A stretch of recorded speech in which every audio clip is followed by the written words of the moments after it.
espectacular estar aquí entre nosotros y poder compartir este día del Señor, como decía el hermano, en familia. Amén. Somos una familia. Amén. Amén. Yo quisiera hacer una oración para ponernos delante. Ya estamos delante del Señor, pero orar para que el Señor bendiga su palabra. Padre, quita toda sensación de capacidad propia, Señor. Cae sobre mí un peso, Señor, de gloria y de dependencia absoluta. Yo soy incapaz de hacer lo que voy a hacer, Señor. Quebranta todo orgullo, Señor. Quebranta toda falsa humildad, Señor, toda apariencia, toda hipocresía. Yo quiero ser un vocero fiel. Señor, hoy, en este momento, voy a hacer algo que para mí es imposible. Solamente tú puedes hacerlo. Manifiesta tu gloria. Señor, manifiesta tu hermosura, tu belleza, tu santidad, tus atributos, tu glorioso evangelio, Señor. Oh, resplandezca en nuestros corazones para ser hechos cada vez más como tú, Señor. Te lo ruego en el nombre de Cristo Jesús. Amén. Amén. Amén. Bueno, hermanos, es un privilegio para nosotros estar esta mañana aquí. Como decía el hermano, yo vengo con mi esposa, con Nerea. Estamos en un ambiente muy familiar, muy íntimo. Luego tendremos mucho tiempo de conocernos, pero la presento públicamente. Ella es mi costilla, yo digo mi costilla. Ella es mi bendición, mi esposa, y hace aproximadamente 1 año y medio que estamos casados y el Señor nos dio el privilegio de ser papás. Y tenemos un bebé que va a hacer 8 meses. Sí, y ya el niño, yo cuento, el niño no es que esté importunando, es que el niño le gusta la predicación del Padre y dice amén, dice aleluya, en su idioma, pero yo lo traduzco, el niño dice amén, ¿vale? En Bebelandia. Así que no lo reprendáis el niño. Gloria al Señor. Vamos a estar exponiendo un versículo de la palabra muy sencillo, la palabra que yo traigo hoy es muy sencilla. El Señor puso en mi corazón traer este texto y vamos a estar centrados. Leía antes el hermano el libro de Colosenses, capítulo 1, del 1 al 23, pero yo voy a estar centrado en el saludo de Pablo, en la epístola, como saluda a Pablo, y voy a estar centrado en lo que quiere decir Pablo en ese saludo, en la parte final sobre todo de ese saludo. Vamos a centrarnos en la parte final. Yo voy a volver a leer Colosenses 1, del 1 al 2. Dice: Pablo, apóstol de Jesucristo por la voluntad de Dios, y el hermano Timoteo, a los santos y fieles hermanos en Cristo que están en Colosas, gracia y paz sean a vosotros de Dios nuestro Padre y del Señor Jesucristo. Amén. Amén. Voy a estar centrado en esta última parte. Gracia y paz sean a vosotros de Dios nuestro Padre y del Señor Jesucristo. ¿Qué es lo que quiere decir Pablo cuando habla de esto? Bueno, yo voy a empezar haciendo unas preguntas retóricas, no hace falta que respondáis. Pero una pregunta que sí quiero que respondáis en vuestro corazón, que meditéis en esto. La pregunta puede ser un poco redundante, incluso puede parecer un poco ofensiva. Estamos aquí en este lugar, ¿por qué me pregunta esto? Pero quiero que meditéis en esto. La pregunta es la siguiente: ¿qué es lo que estás buscando? ¿Y qué es exactamente, de verdad, con honestidad, qué es lo que esperas conseguir cuando lo obtengas? Podríamos podemos preguntar: ¿cómo quieres alcanzarlo? ¿Y qué estás haciendo para alcanzarlo?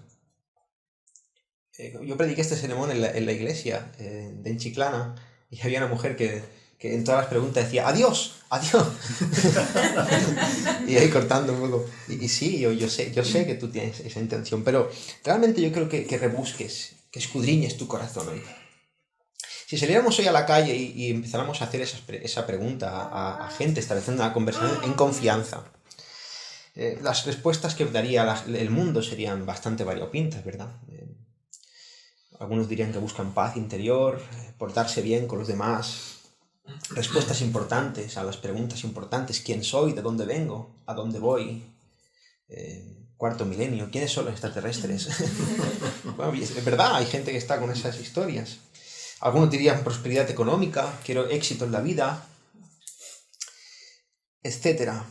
La pregunta es, hoy tú, ¿qué has venido a buscar aquí? Realmente, ¿qué motivación te empuja para ir a buscar a Dios?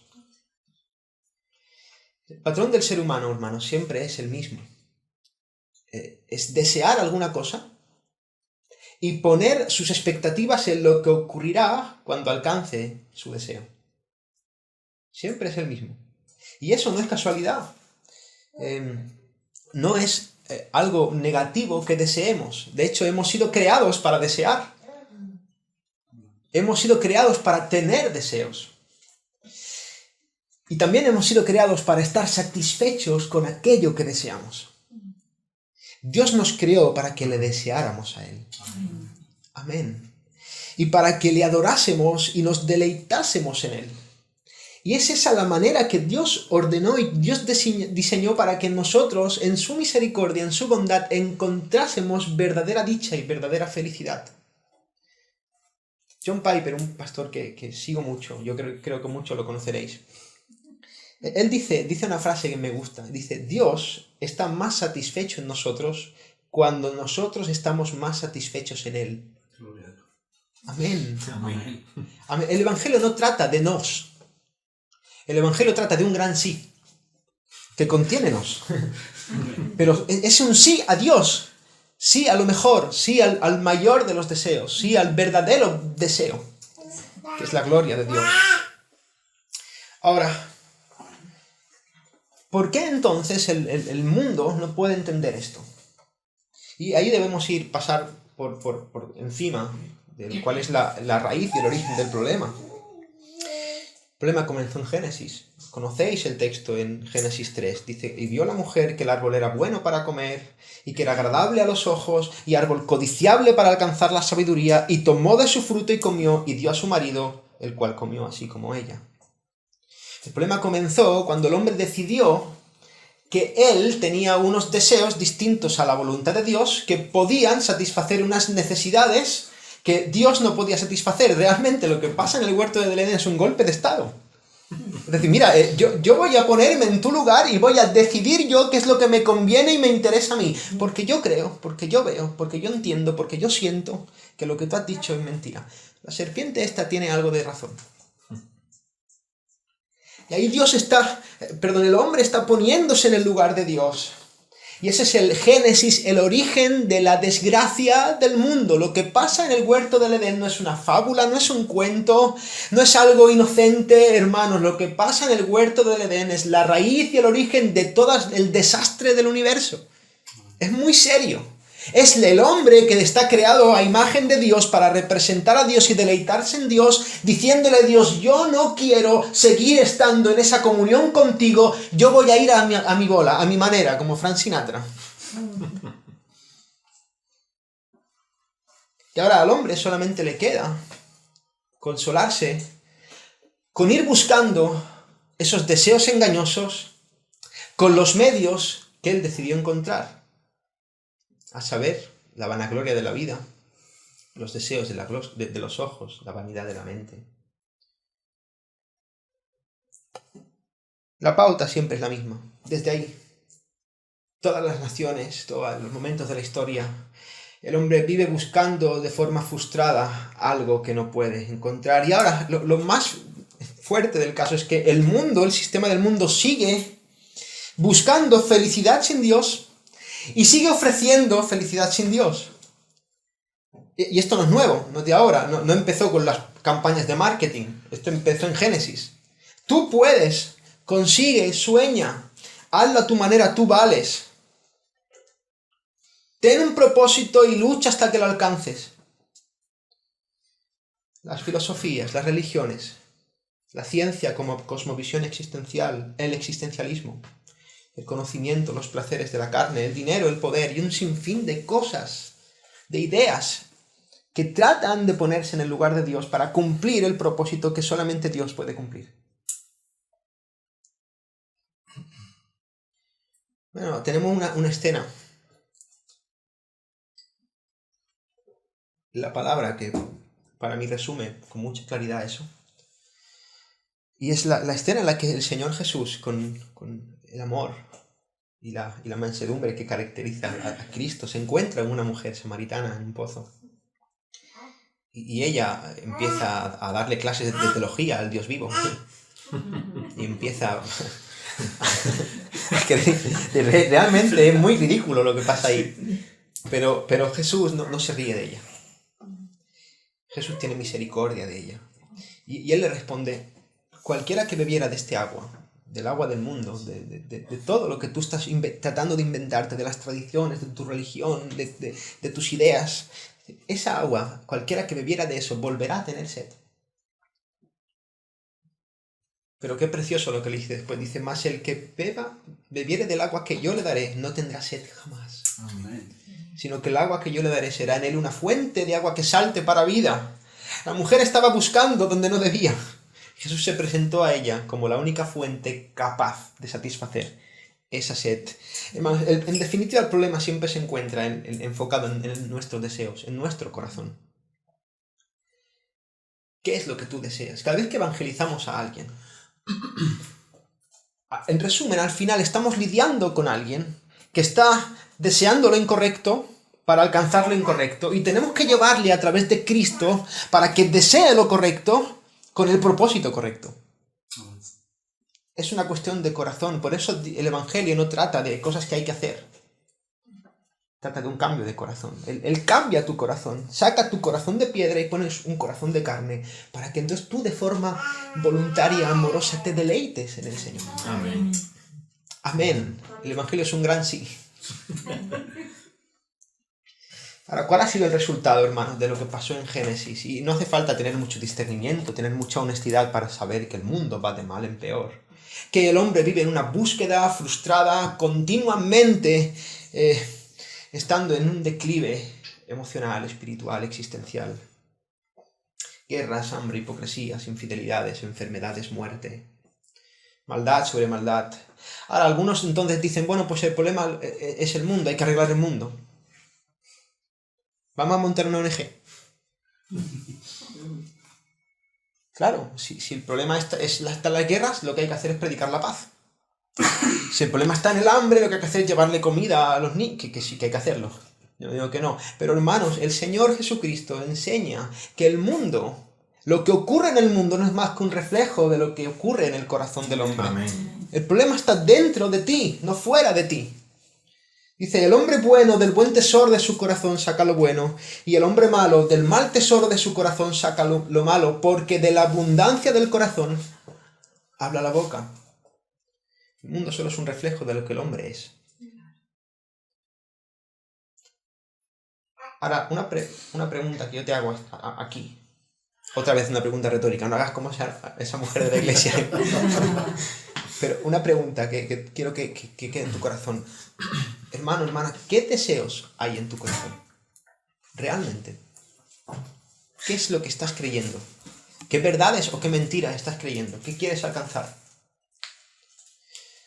Y mira, si tu deseo es el bienestar de tu casa, es un deseo lícito, noble.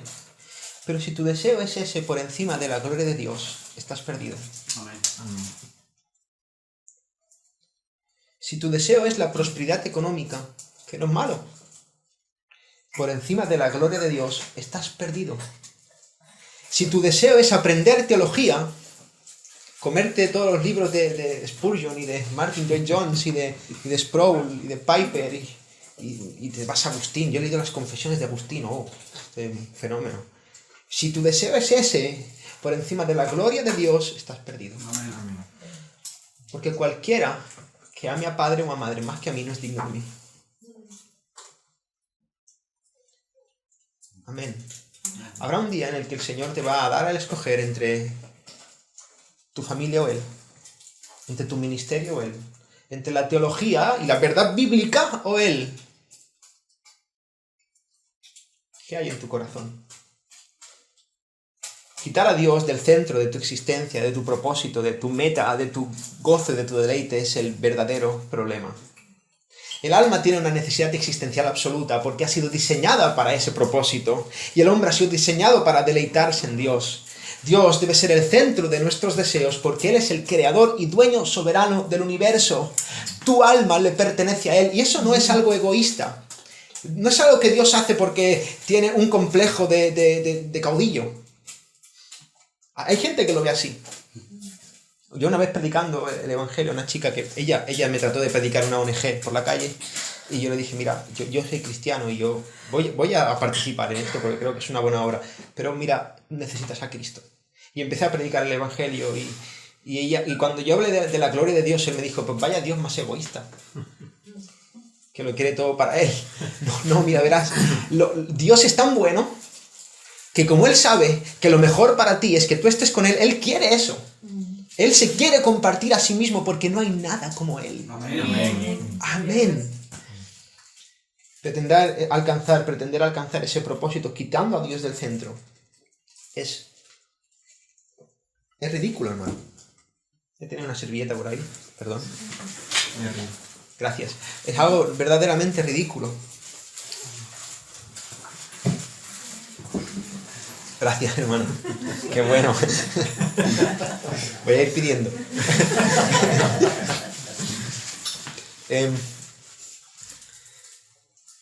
Hermano, es como tratar de contar una historia sacando al protagonista de la película. Imaginaos que vais a ver Titanic y cuando sentáis en el cine no está el barco. Está complicado, ¿no? Romeo y Julieta, y Romeo no está. Hermanos, es absurdo. Mira, la primera pregunta del Catecismo Mayor de Westminster es, yo creo que lo conocéis eso, el Catecismo de Westminster es una confesión, la confesión de Westminster es, los hermanos presbiterianos, puritanos establecieron unas pautas doctrinales y ellos hicieron un catecismo para enseñar esa confesión. Y la primera pregunta es, ¿cuál es el fin principal y más noble del hombre? La respuesta que ellos dan bíblicamente es glorificar a Dios y gozar de Él para siempre. Amén. Amén. Ahora, Pablo les está diciendo a los colosenses, gracia y paz a vosotros gracia y paz sean a vosotros de Dios nuestro Padre y del Señor Jesucristo. Él les está diciendo, mira, yo quiero, hermanos colosenses de Colosas, yo quiero que tengáis en vosotros aquello que todo el mundo quiere encontrar, pero no puede encontrar porque no busca donde debe buscar ni para lo que debe buscarlo. Eso es lo que está diciendo Pablo a los hermanos de Colosas. Ese es el deseo de Pablo. Epafras viene de Colosas hasta Roma con un montón de problemas. Está desesperado porque se le está yendo la pinza a esa gente. Literalmente están empezando a contar unas doctrinas, hay falsos maestros diciendo que Cristo es una especie de conocimiento superior, está el gnosticismo colándose, está el judaísmo por ahí tratando de decir que todavía hay que guardar las ordenanzas y las historias ceremoniales, y Epafras ya no sabe cómo hacer eso, no sabe cómo tratar la cuestión. Y decide coger, me imagino que a caballo, a pie sería bastante difícil hacer 2000 kilómetros, y se va a Roma para encontrarse con Pablo y le cuenta todo el problema. Y Pablo dice, yo le voy a escribir una epístola. Y lo primero que hace Pablo es desearles lo que necesitan. Necesitáis gracia y paz de Dios, del Señor Jesucristo. Ahora, ¿de qué paz y de qué gracia habla el apóstol Pablo? Y ahí quiero tratar un poco el tema de la gracia y la paz. Porque realmente hay mucha confusión, incluso dentro del mundo evangélico, acerca de este tema. Primero quiero hablaros de algo que se encuentra en la Escritura, que es una verdad preciosa, pero ya adelanto que esa no es la clase de gracia y paz de la que habla Pablo. Y es la gracia y paz común de Dios. La gracia y paz común de Dios. Ahora, hermanos, el pecado es algo, como hemos dicho antes, muy grave, muy serio, horrible. No es un resbalón, no es un me he equivocado, no es un ay perdón, no, es transgredir la voluntad del ser supremo del universo. Es darle un escupitajo, un bofetón a la santidad de Dios. Es burlarse de Dios. Cada vez que tú pecas, mereces que Dios te castigue eternamente porque estás ofendiendo a un ser que tiene una dignidad eterna. Tú consideres el pecado pequeñito o grande. Estás ofendido. El problema no es lo que hagas, el problema es a quién se lo haces. Y todos merecemos la ira de Dios, todos, porque todos somos pecadores, por cuanto todos pecaron y están destituidos de la gloria de Dios. Por cuanto por las obras de la ley ningún ser humano será justificado delante de Dios. Todas mis mejores obras son como trapos de inmundicia delante de Él. Todos somos pecadores. ¿Quién podrá justificarse? ¿Quién podrá lavar sus vestidos? ¿Quién podrá? Nadie. Ahora, entonces la pregunta que tiene que venir a cuento a partir de aquí es, ¿cómo entonces, a la luz de la santidad de Dios y de la gravedad del pecado, cómo pueden continuar pasando cosas buenas en el mundo? Mira, la pregunta verdadera, la pregunta que se hace el mundo es, si hay un Dios que es tan bueno, ¿por qué pasan cosas malas? ¿Verdad? ¿Cuántas veces os han dicho eso? Dios no puede existir, porque si existiera no habría guerras. Porque si existiera, mi marido sería un buen marido. La pregunta no es esa, la pregunta es, ¿cómo puede ser que exista un Dios tan santo, tan justo, y a pesar de nuestra maldad, continúe derramando gracia y misericordia? Amén. ¿Por qué hay niños que nacen sanos, que crecen sanos, que crecen en un entorno donde su vida no peligra? ¿Por qué podemos reunirnos, como decía el hermano, hoy aquí a alabar y glorificar a Dios de forma libre? ¿Por qué todavía hay naciones que tienen cierta paz terrenal? ¿Por qué existen los medicamentos, la calefacción, el agua caliente, la ropa? ¿Por qué? ¿Por qué tenemos comida cada día en nuestras mesas? La respuesta es la paz y la gracia común de Dios. Dice el Señor en el Sermón del Monte. Yo creo que aquí predicasteis el Sermón del Monte. Yo vi algún vídeo, una bendición. Y él decía, el Señor dice, pero yo os digo, amad a vuestros enemigos, bendecid a los que os maldicen, haced bien a los que os aborrecen, y orad por los que os ultrajan y os persiguen, para que seáis hijos de vuestro Padre que está en los cielos, que hace salir su sol sobre malos y buenos, y que hace llover sobre justos e injustos. Y aquí implica no solamente que Dios sea bueno para con los que son malos, sino que hay gente que es mala y que aborrece a Dios. Es muy importante esto. Todo el mundo aborrece a Dios. Todo el mundo está bajo la ira de Dios y aún así el Señor los alimenta. Hace salir su sol sobre justos e injustos. Ahora, claro, todo el mundo quiere esa clase de paz, esa clase de gracia. Lo que merecía Adán cuando pecó es que el Señor lo fulminara y hubiera sido justo y se acaba el cuento. Y es glorioso para el Señor. Pero eso no fue lo que ocurrió. En Génesis 3:15 está la promesa de un Redentor y el Señor todavía sigue derramando su gracia, dando la promesa de que un día rescataría a un pueblo escogido para su gloria. ¡Guau! ¡Guau! Ahora, los que están en este mundo recibiendo la dicha y las bendiciones de la misericordia de Dios están bajo tal cantidad de gracia y de amor que acaban creyendo que merecen esa gracia y ese amor. Todos pensamos que merecemos eso. Me lo he ganado, ¿no? Hace algún tiempo yo vi un muy diabólico, un capítulo de Los Simpson y muy diabólico. Estaba Bart Simpson en la mesa dando gracias y la oración era la siguiente: Señor, gracias por estos alimentos, pero como tú dices en la palabra que yo me voy a ganar los alimentos con el sudor de mi frente, gracias por nada. ¿Qué? Y Homer, amén. Y los niños se ríen. ¿Qué hay detrás de esta idea aparentemente infantil? Yo merezco que tú hagas todo lo que yo quiera. Y si algo tengo bueno es porque me lo he ganado. Cuando las cosas van mal, es tu culpa. Cuando las cosas van bien, yo soy un crack. Y ahí entra el egoísmo religioso, hermanos, convertir a Dios en nuestro sirviente para nuestros deseos.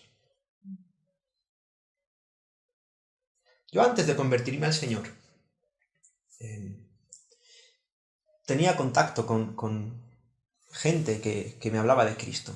Yo estoy convencido que había parte de esas personas que realmente aman al Señor. Pero con dolor en mi corazón debo decir que la gran mayoría de ellos dan testimonio de que no han conocido el Evangelio, son religiosos y me hablaban de Cristo. Y el Evangelio que me presentaban era el siguiente: mira, Jimmy, ven a Cristo y serás feliz.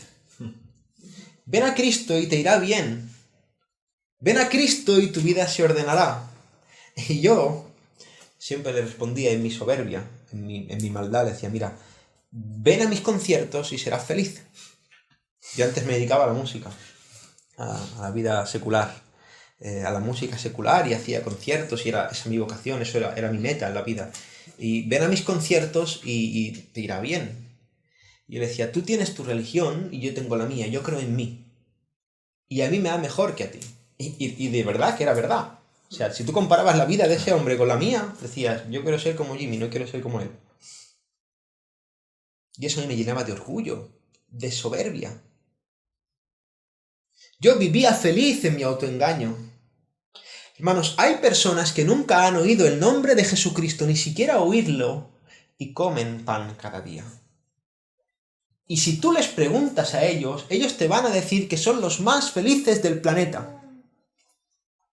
Y si es verdad, hermanos, que había veces en el que mi mundo se tambaleaba y yo no podía dormir por las noches, y estaba la ira de Dios derramándose sobre mi corazón por gracia, gritándome al oído que algo no iba bien, es verdad. Pero había muchas otras épocas en las que yo dormía como un tronco. Es así. Así que no podemos presentar el Evangelio como algo que alguien debe responder o como alguien debe abrazar para su felicidad y su bienestar. Eso es un error. Cristo no es un complemento a nuestra vida. Amén. Cristo no es lo único que te falta. Cristo no es el bolso que te pones cuando estás súper guapa y solamente te falta un toque. Cristo no es la corbata.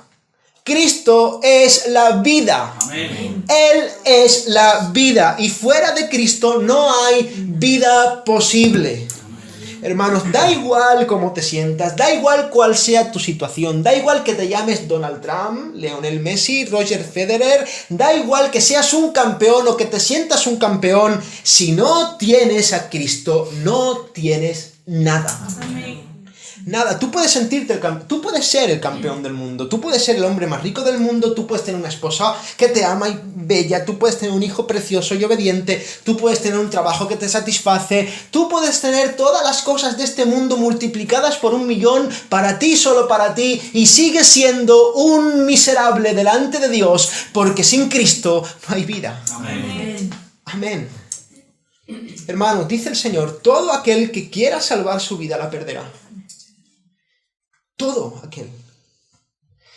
Y todo el que pierda su vida por causa de mí, del Evangelio, la salvará. Porque ¿qué aprovechará al hombre si ganare todo el mundo y perdiere su alma? ¿O qué recompensa dará el hombre por su alma? Porque el que se avergonzare de mí y de mis palabras en esta generación adúltera y pecadora, el Hijo del Hombre, también se avergonzará de él cuando venga en la gloria de su Padre con los santos ángeles. Amén. Amén. Eso es lo que el mundo quiere, un evangelio que le sirva. Por eso tiene tanto éxito las herejías de la prosperidad y de la superfe. Porque al final es poner a Dios en una lámpara mágica y poder frotarla cuando tú quieres para que te sirva a ti tus propósitos. Sigue siendo lo mismo. El hombre poniéndose en el centro de la ecuación y tratando a Dios como un sirviente. ¿Te das cuenta? Hermanos, Pablo no se está refiriendo a esa gracia y a esa paz. Pablo no nos está diciendo a los hermanos de Colosas, yo quiero que tengáis lo que vosotros queráis tener, vuestros propósitos y vuestra paz terrenal en la tierra. No se trata de nosotros, no se trata de nuestro bienestar, no se trata de nuestros proyectos, no se trata de ti. Se trata de Dios y de su gloria. Se trata de cómo Él ha trazado un plan para su gloria, un plan de salvación para traer a sí mismo a sus escogidos. Ahora, podría existir una gracia común y una paz común de Dios y nada más. Pero gracias al Señor que no es así. Amén. Gracias doy al Señor por todos los peros que se encuentran en las Escrituras. Vosotros merecéis esto, estáis condenados, pero Dios. Y existe, hermanos, una gracia específica de Dios, una verdadera paz de Dios. Una gracia y una paz que verdaderamente hacen que el hombre recupere lo que perdió en Edén. Gloria a Dios. Y esa gracia, hermanos, solamente se obtiene por medio del Evangelio de Jesucristo. No existe ese tipo de paz y ese tipo de gracia que Pablo está deseando a los hermanos de Colosas y a toda la iglesia en general sin Cristo, porque el problema principal del hombre no es un problema de satisfacciones. No es un problema de tus proyectos. No es como tú estés. El problema que tú tienes es un problema de justicia con Dios. Es un problema de enemistad con Dios Todo lo demás son consecuencias de, pero no la causa. La causa de tu insatisfacción, la causa de tu problema del alma, no es que tú seas infeliz. Tú no te vas a ir al infierno porque eres infeliz. Tú te vas a ir al infierno porque eres pecador. Esa es la verdadera necesidad del alma y la verdadera necesidad del Evangelio. Por lo tanto, hermanos, el Evangelio no es en primera instancia un mensaje que trate de hacer de este mundo un lugar mejor. El Evangelio no es el Greenpeace de las iglesias. El Evangelio no es algo que trate de que todo lo que está mal en el mundo lo arreglemos por medio de nuestro servicio y nuestro sacrificio. Y es verdad que el Evangelio trae luz a las naciones. Es verdad que debemos ser la luz del mundo. Es verdad que tenemos que hacer obras de justicia y hacer reflejar la gloria del Evangelio por medio de nuestra vida. Amén a eso. Pero el Evangelio tiene como principal propósito llevar un mensaje de reconciliación entre Dios y los pecadores por medio de la cruz de Cristo. Amén. Dice Pablo, así que somos embajadores en nombre de Cristo, como si Dios rogase por medio de nosotros, os rogamos en nombre de Cristo, reconciliaos con Dios. Al que no conoció pecado, por nosotros fue hecho pecado para que nosotros fuésemos hecho justicia de Dios en él. Amén. Es una cuestión de justicia, de reconciliación, de enemistad. Y sin Cristo es imposible tener paz con nuestro Creador. Hay un solo Dios y un solo mediador entre Dios y los hombres, Jesucristo, hombre. Y por lo tanto, hermanos, todo aquel que no tiene a Cristo, da igual cómo se siente, da igual cómo le vaya en la vida, es un enemigo de Dios que está bajo la ira y la condenación eterna de Dios. Juan lo dice así, el que cree en el Hijo tiene la vida eterna, pero el que rehúsa creer en el Hijo no verá la vida, sino que la ira de Dios está sobre él. ¿Tú te has dado cuenta de eso? La ira de Dios está sobre Leo Messi. La ira de Dios está sobre Alejandro Sanz. La ira de Dios, hermano, la ira de Dios. La ira de Dios está sobre Donald Trump. Está sobre él todos los días. Qué fuerte, hermano. La ira de Dios. Hasta tal punto que habrá un momento en que da igual cómo te llames ni lo que has conseguido en esta vida. Tú vas a ser condenado por tu pecado. Vas a tener que pasar cuentas ante el juez del universo. Por lo tanto, el Evangelio no es una opción de vida. No es una opción, es una necesidad. El Evangelio no es una oferta de Dios para que el mundo sea mejor. El Evangelio es una demanda de un Dios airado que exige al hombre que se arrepienta y se vuelva a Él. Porque lo ama. Porque anhela su salvación. El Evangelio es una urgente necesidad para el pecador. Es la buena noticia de que Dios, a pesar de nuestro pecado, y cuando debía haber condenado a todo el mundo, por amor y por misericordia, envió a su Hijo Jesucristo al mundo. El eterno Hijo de Dios vino en forma de hombre. Él se encarnó, se hizo bebé y vivió una vida perfecta en este mundo. Jesucristo de Nazaret nació en Belén y durante toda su vida jamás pecó, jamás cometió ninguna maldad, ninguna transgresión. Siempre todo lo que hizo y pensó fue en total armonía y comunión con la ley de Dios.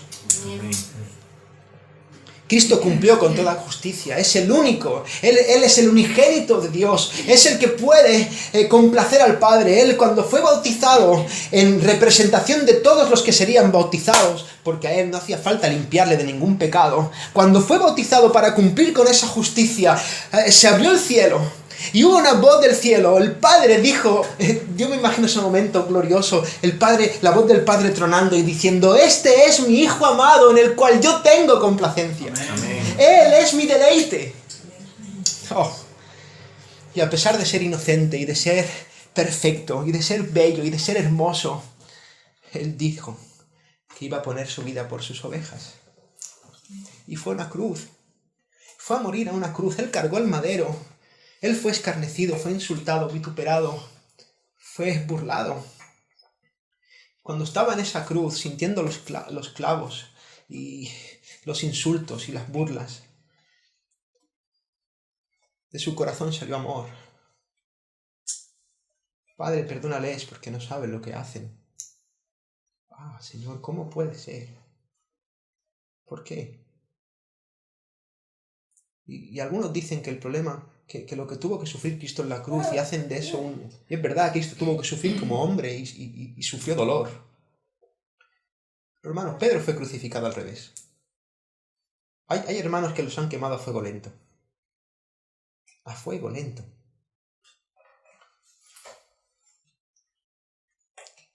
¿Cuál es el misterio aquí?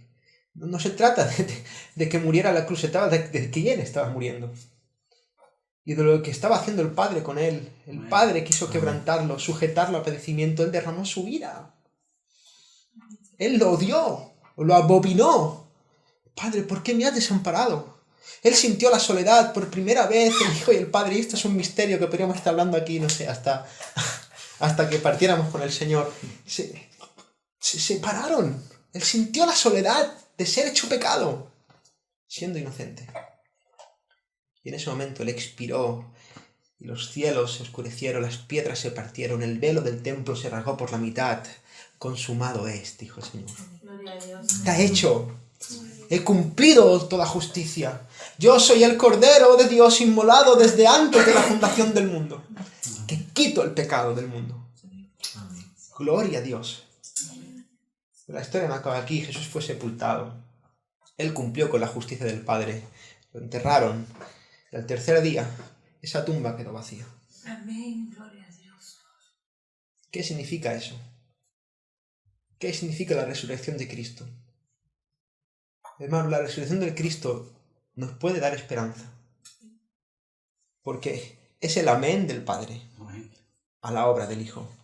Es el Padre ratificando lo que el Hijo hizo, levantando de los muertos y siendo señal de aquellos que iban a ser salvos por medio de Cristo. Es la justificación de que el Hijo hizo lo que el Padre quiso que hiciera. Y ahora Jesús de Nazaret vive por los siglos de los siglos. Amén. La tumba está vacía. Amén. Él vive, hermano, vive. Tenemos vida en Él. Él vive. Él vive y Él ascendió a los cielos y ahora intercede por su pueblo en cuerpo glorificado. Y ni lo alto, ni lo profundo, ni lo presente, ni lo porvenir, ni ninguna otra cosa creada. Y al final el apóstol dice, nada ya. Y no quiere decir nada más, nada. Nos podrá separar del amor del Padre, que es en Cristo. Jesús. Cristo es la única verdad, el único camino y la única vida. Como explica el apóstol en la misma epístola de los Colosenses en el capítulo 2, dice, ya vosotros, estando muertos en pecados, y en la incircuncisión de vuestra carne os dio vida juntamente con él, perdonándoos todos los pecados, anulando el acta de los decretos que había contra nosotros, que nos era contraria, quitándola de en medio y clavándola en la cruz. Y despojando a los principados y a las potestades, los exhibió públicamente, triunfando sobre ellos en la cruz. Él venció. Amén. Él vive muriendo. Él vence definitivamente perdiendo. Oh, Señor. Él es luz cuando se hizo tinieblas.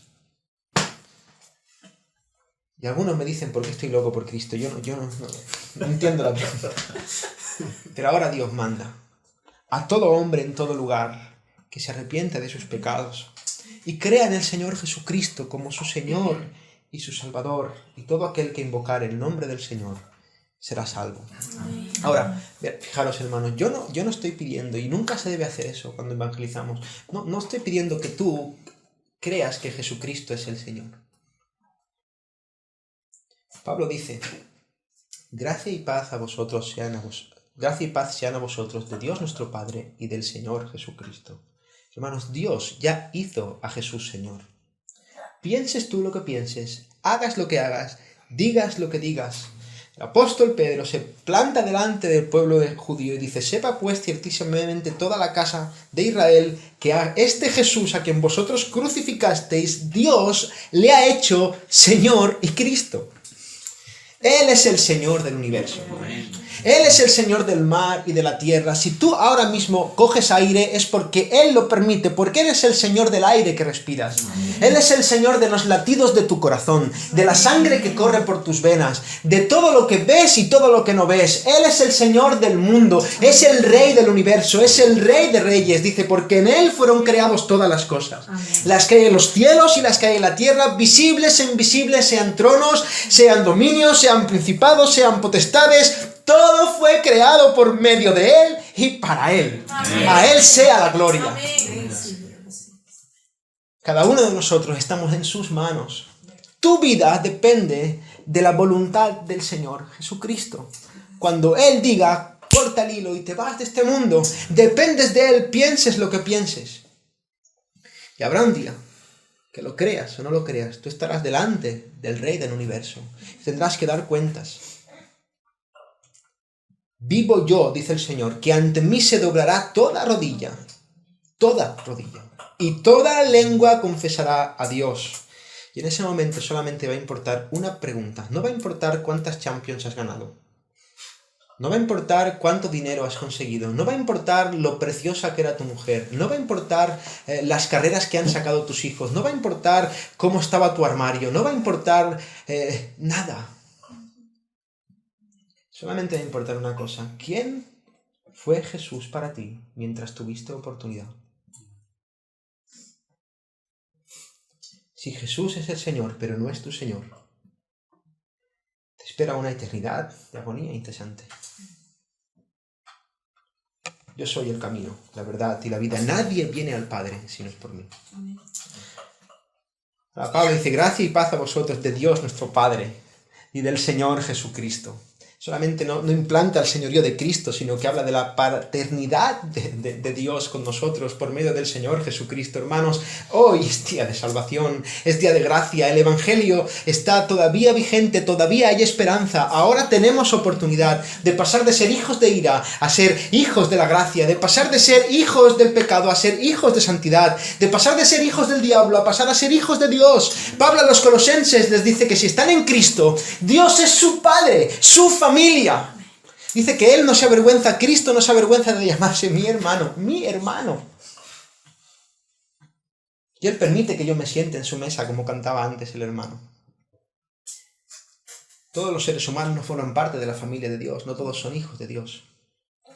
La Biblia dice que son hijos de Dios, dice todos los que le recibieron, a los que creen en su nombre, les dio potestad de ser hechos hijos de Dios. Somos adoptados en Cristo. Qué gran noticia, hermanos. Que Dios, desde los cielos, nos esté brindando su misericordia. Nos esté entregando este evangelio precioso, este tesoro eterno. Nos haya dado a su Hijo para que todo aquel que en Él cree no se pierda, mas tenga vida eterna. Y nosotros tengamos este tesoro en nuestro corazón. Nosotros tengamos la salvación cogida en nuestras manos, porque el Salvador nos tiene cogido de la suya. Gloria a Dios. Y a pesar de tus ofensas, de tus pecados, de tus maldades, Él te ama y ha querido reconciliarse contigo por medio de la cruz de Cristo. Ahora, de nuevo la pregunta, ¿qué quieres? ¿Qué es lo que estás buscando? De verdad, sinceramente. No se trata de cumplir tus propósitos usando a Dios, sino de que Dios cumpla sus propósitos en ti. Amén. Amén. Es un asunto de justicia. Justificados pues por la fe, tenemos paz para con Dios por medio de nuestro Señor Jesucristo, por quien también tenemos entrada por la fe a esta gracia en la cual estamos firmes y nos gloriamos en la esperanza de la gloria de Dios. ¿Cuál es la esperanza de Pablo? La gloria de Dios. Hay una promesa de vida eterna y de gozo eterno en la presencia de Dios para todos aquellos que están en Cristo, hermanos. El llamado es arrepiéntete y ven a Cristo. Ven al Señor Jesucristo, niégate a ti mismo, toma tu cruz y síguele, porque no hay camino ancho, no hay puerta ancha, hay una puerta estrecha y un camino angosto que es el que lleva a la salvación. Y pocos son los que la hallan, y los que la hallan son los que pueden escuchar el Evangelio y pueden responder en arrepentimiento y fe a ese mensaje. Tenemos ese mensaje, prediquémoslo a las naciones, llevemos la verdadera paz y la verdadera gracia de Dios a todo el mundo, para que todo aquel que en Él crea no se pierda, mas tenga vida eterna. Hermano, yo soy calvinista, como dice Piper, de 14 puntos. Pero precisamente por eso, hermanos, el amor de Cristo me constriñe, pensando esto, que si uno murió por todos, luego todos murieron.